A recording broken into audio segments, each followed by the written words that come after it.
Hello, my name is Anthony, and this is the Alchemie Schmiede.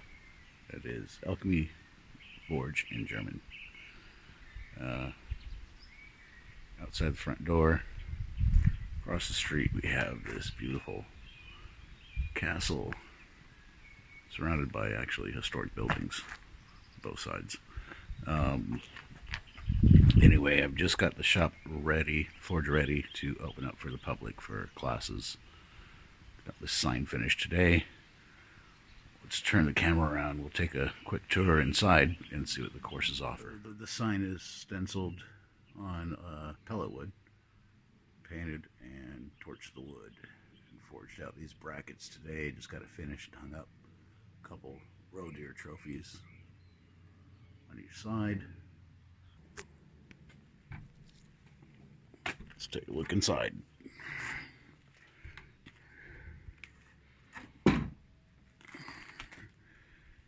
Here is the forge.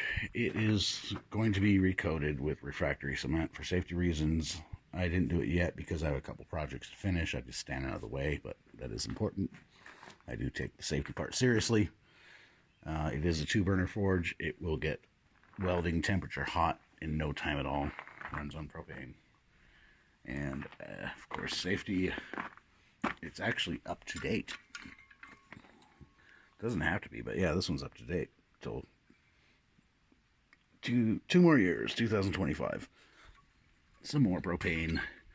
I'm going to be picking up a few more of these propane canisters. That's part of the price of the course. Propane has gone up. And one of these you cannot run forever. They will eventually start to freeze up the longer you run it, so you have to switch them out. That's why I want to have at least 4 full in hand, ideally 6 or more. So usually this barn gets a lot of natural light in. There's windows around, but it is about 8 o'clock, 9 o'clock. It's starting to get a little cloudy.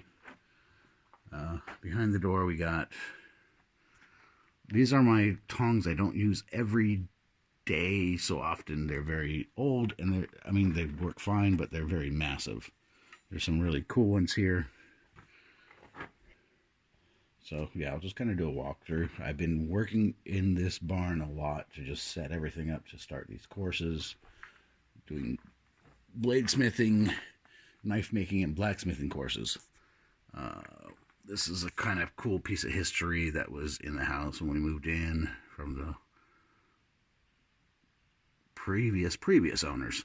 It's been in the house has been in the family for a while. This is the barn.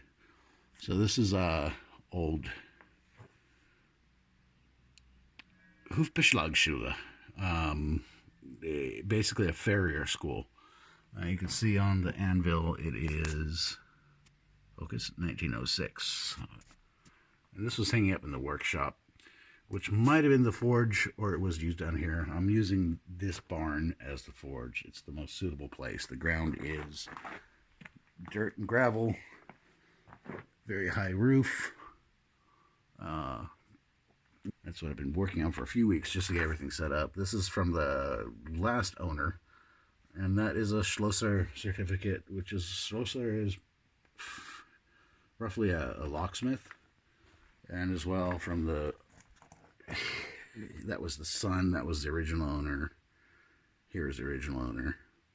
So you see born in 1906. That is also Masterprüfung for Handwerkskammer for forging, basically. Kind of cool history. I just think it belongs here. I've been organizing. I've collected a lot of scrap for different reasons, and I have started organizing it. So we have horseshoes here. We have what are called log dogs here. These are great for forging, not for making knives. Spring coils are great for knives most of the time. That one is good. A lot of punches and stuff, and those are the bigger round pieces. These nails are great for forging out hooks, decorative wall hooks, whatnot. A lot of rasps and files here which also make good knives. This one I just finished. This was an anvil that I found at the junkyard. It's not a huge one. It's nice because I can lift this thing and carry it around, move it around. It works great. I used it today to make the sides for that sign outside. I love it because of the long beaks, cornered and round. And what I did is I cut off the end of a pickaxe I also found at the junkyard, and we welded it onto the bottom and drove it into this wood stump. And it is solid. Works great. And I love scrapyards. Nothing much over here. Some more ray trophies and quail cage I'm making. Future fire pits. And here's the grinding station. I have another belt grinder to move down here, and I have another one to finish building. So got the 4-inch, a lot of belts for it, good belts. It's not, you know, your $3,000 belt grinder, but it does the job. And that's what I like, is you can use this stuff without spending an arm and a leg when you're learning. Quite a few knives I have finished that are up for sale. Some I'm in the process of making for orders, if you have to catch up on. I like to keep things movable, so we got a vise here that easily can be moved around but sturdy enough to use. Here we have an old leg vise. I believe it's 6 inches. The jaws are 5 or 6 inch jaws. And I finished just a couple weeks ago making the mount for it. I had this thing for like a year, and I just had not had time to make a mount for it. And it might not be pretty. It's out of pellet wood, but it is solid. I finally used it today to do some twists. Works great. More assorted scrap. A lot of like rebar and whatnot. Some of the hammers. Some more hammers. These are my more go-to. A lot of cross peen and ball peen. And these are my go-to tongs. And then my anvil. I actually got this from the junkyard too. I can't remember how much it weighs, but it's friggin' heavy. This thing's great though. Then to forge number 2. This is German World War I field forge that was used for the military. And it actually has bellows that are still intact and functional. There's a pedal down here, and it works fine. It is a leg workout. I am going to bypass the bellows and put a electric air flow into it, because that is like, it works, but it's a lot of work. Plenty of coke. The whole barrel's full. A lot of my punches and chisels, all for cutting. Some bending jigs up here. Aloe vera, very important when you burn yourself. Some more scrap. Saw blades. I've made a lot of good knives out of this blade alone. And this one, what was left of it. So I really enjoy using old salvage steel. There's ways to test it that I show to see if it's good for a knife. I just had to make this workbench, last week. So it's got a lot of the power tools there, the welder there, the stick welder. I've got the drill press here. I still have to move some stuff down. Here is actually the whiteboard I have to hang up. That was my to-do list today, with a few things to cross out. Yeah, I gotta hang that up, and that's a good thing to have around, a whiteboard to demonstrate things. I am going to bring down still, I've got the porta saw for cutting steel, bandsaw for wood scales and stuff like that. So I think I will end up making another bigger workbench, because that's going to be filled up with those tools. This is a steel table, so it's going to be more of a welding station. I like to have just a workbench to keep open and use to work on. Still a lot of work to do, but this place is ready to accommodate and use. Here are a lot of things I found here, mostly striking hammers and hardy tools for the anvil, which a lot of them need to be dressed. When it looks like this at the end, you don't want to hit that with a hammer. A piece can come flying off and it's dangerous. So those will get dressed, rehandled, and put back to use. They've been sitting up in that above my workshop for probably over 100 years. Now the headache. This is the rest of the downstairs of the barn. This is what I'm still working on. A lot of this is mostly vinyl and merchandise from my bands that I just have to put somewhere safe away from the heat. And under that is a nice coffee table I made that we'll put here. So it looks a bit cluttered here, of course. There's a cool motorcycle I picked up pre-World War II. And yeah, this part will be cleared out this week. So there's plenty of space. And